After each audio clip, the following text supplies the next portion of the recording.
आखिर चीन plane crash की ये सच्चाई को क्यों छिपा रहा है और उसकी इन्वेस्टिगेशन रिपोर्ट में क्या आया? चीन प्लेन क्रैश होने की सच्ची वजह लोगों के सामने क्यों नहीं ला रहा? आइए जानते हैं ये दिलचस्प मिस्ट्री के बारे में।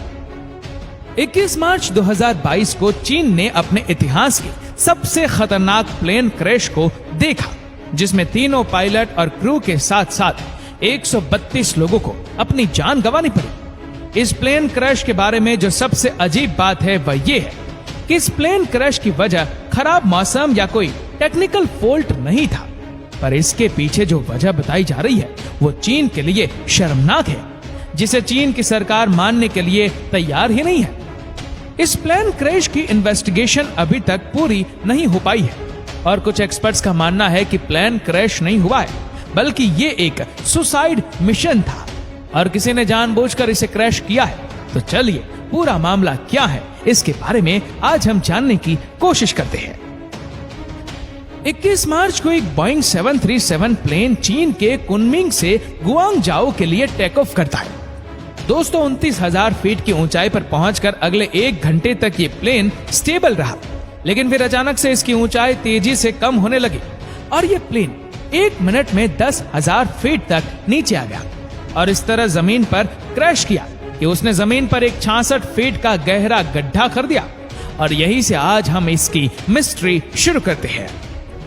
जब भी कोई प्लेन में खराबी आती है, फिर चाहे उसके सभी इंजन काम करना ही क्यों ना बंद कर दे, फिर भी वह जमीन की तरफ इतनी तेजी से नहीं आता है जैसे कि कोई कटी हुई पतंग नीचे गिरती है।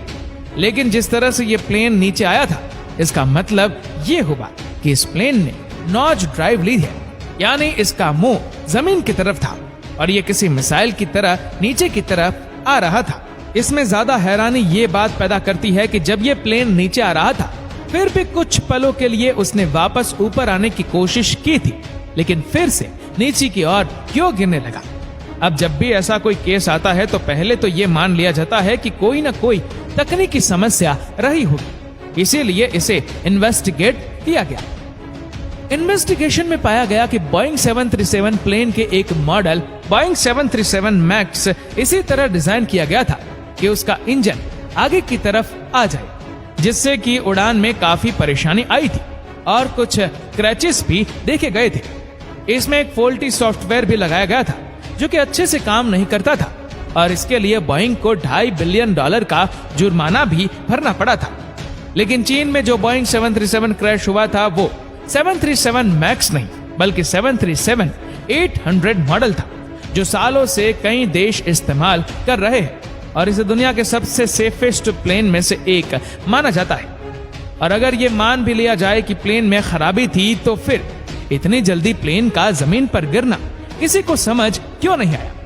प्लेन की क्रैश साइट से काफी दूर एक विंगलेट का पीस मिला था, जिसे देखकर पहले लगा कि शायद ये पीस अचानक प्लेन से गायब हो गया होगा और इस वजह से प्लेन ने अपना कंट्रोल खो दिया। लेकिन थोड़ी सी इन्वेस्टिगेशन के बाद ही पता चल गया कि ये पीस इतना हल्का था कि इसके अलग होने पर भी प्लेन का इस तरह से क्रैश कर पाना इम्पॉसिबल था। इसके लिए दूसरी एक्सप्लेनेशन दी गई और ये कहा गया कि हो सकता है कि प्लेन जानबूझकर क्रैश किया गया हो। अगर एक पायलट चाहे तो प्लेन का मुंह जमीन की तरफ करके उसे इस तरह से क्रैश कर सकता है। शायद आप जानते होंगे कि प्लेन के पायलट में डिप्रेशन जैसी बीमारियों का खतरा काफी रहता है और यह बिल्कुल मुमकिन हो सकता है कि कोई पायलट इतना परेशान हो गया हो और उसने प्लेन को क्रैश करने का फैसला ले लिया हो। इसमें सिर्फ ये पैच अड़ रहा है कि प्लेन में 3 पायलट थे और तीनों ही काफी वेल ट्रेन्ड थे। तीनों की जिंदगियों में कोई फाइनेंशियली या पारिवारिक तनाव नहीं था। इसके अलावा अगर कोई पायलट ऐसा कर भी रहा होता तो उसे बाकी दोनों पायलट ने क्यों नहीं रोका? क्या उस पायलट ने जानबूझकर बाकी दोनों पायलट को कॉकपिट के बाहर लॉक कर दिया ताकि वह प्लेन को क्रैश करने से ना रोक पाए? एक दूसरी थ्योरी ये भी है कि ये भी हो सकता है कि ये एक हाईजैकिंग का केस हो, जिसमें किसी पैसेंजर ने पायलट को ओवरपावर करके प्लेन का कंट्रोलर अपने हाथ में ले लिया हो। लगभग सभी सबूत इसी बात की तरफ इशारा करते हैं कि प्लेन क्रैश नहीं हुआ है, बल्कि उसे क्रैश करवाया गया है। इन सबूतों में ऐसे ही पहला ये है कि जैसे ही प्लेन की ऊंचाई घटने लगी थी, तभी एयर ट्रैफिक कंट्रोल ने प्लेन के पायलट को कांटेक्ट करने की कोशिश की थी लेकिन प्लेन से कोई रिस्पॉन्स उन्हें नहीं मिला। एक नहीं बल्कि कई बार प्लेन को कांटेक्ट करने की कोशिश की गई। अगर ये प्लेन अपने आप क्रैश हो रहा होता तो पायलट के पास इतना वक्त तो था कि वह एयर ट्रैफिक कंट्रोल को इन्फॉर्म कर पाती, लेकिन पायलट का एटीसी को इन्फॉर्म ना करना कई बड़े सवाल खड़े करता है। इसके अलावा जब हम देखते हैं कि प्लेन नीचे गिरते वक्त कुछ पलों के लिए वापस ऊपर उठा था, तो इससे ये बात साबित होती है कि कोई तो था जो प्लेन को बचाने की कोशिश कर रहा था।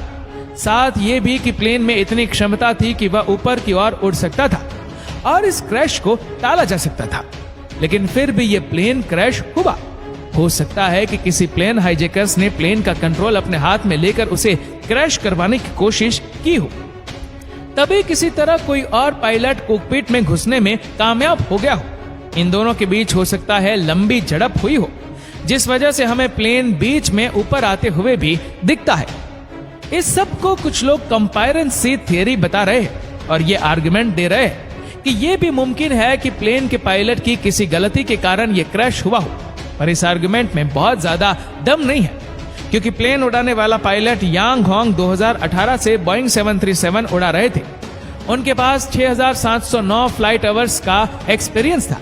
इसके अलावा प्लेन में दूसरे पायलट जैंग जैंगपिंग भी थे, जो इस प्लेन के फर्स्ट ऑफिसर थे। उनके पास तो 31,769 फ्लाइट आवर्स का एक्सपीरियंस था। साथ ही वो एक फ्लाइट इंस्ट्रक्टर भी रह चुके हैं, जिन्होंने हजारों फ्लाइट पायलट्स को खुद ट्रेन किया है। सभी पायलट्स काफी क्वालिफाइड थे, तो फिर ये उनकी गलती का नतीजा नहीं हो सकता। और अगर गलती होती भी तो एयर ट्रैफिक कंट्रोल को कांटेक्ट किया जाता और उनसे मदद मांगी जाती। लेकिन इस केस में हमें ऐसा कुछ भी देखने को नहीं मिला। किसी भी ऑफिशियल अथॉरिटी ने उस पर कमेंट करने से भी मना कर दिया है, क्योंकि इन्वेस्टिंग अभी चल रही है। लेकिन अभी ये क्रैश जो सवाल खड़े कर रहा है वो टेक्निकल कम और व्यवहारिक ज्यादा है। अब सवाल जो बाकी रह गया है वो ये है कि प्लेन किसी पायलट्स ने क्रैश करवाया है या फिर किसी हाईजैकर्स ने।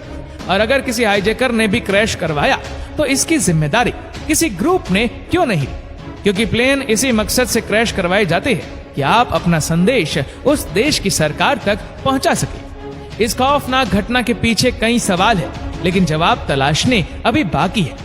अगर कोई पैसेंजर्स या क्रू मेंबर जिंदा बच पाता तो ये मुश्किल थोड़ी आसान हो जाती, लेकिन अभी तो हमारे पास ऑफिशियल इन्वेस्टिगेशन के इंतजार करने के अलावा कोई ऑप्शन नहीं है, क्योंकि ये इन्वेस्टिगेशन चीन करेगा तो ये भी मुमकिन है कि जैसे उन्होंने वुहान का सच छिपाया, वैसे ही वो इस सच पे भी पर्दा डालने की कोशिश करे। इसके बारे में आपका क्या कहना है, हमें जरूर बताइएगा।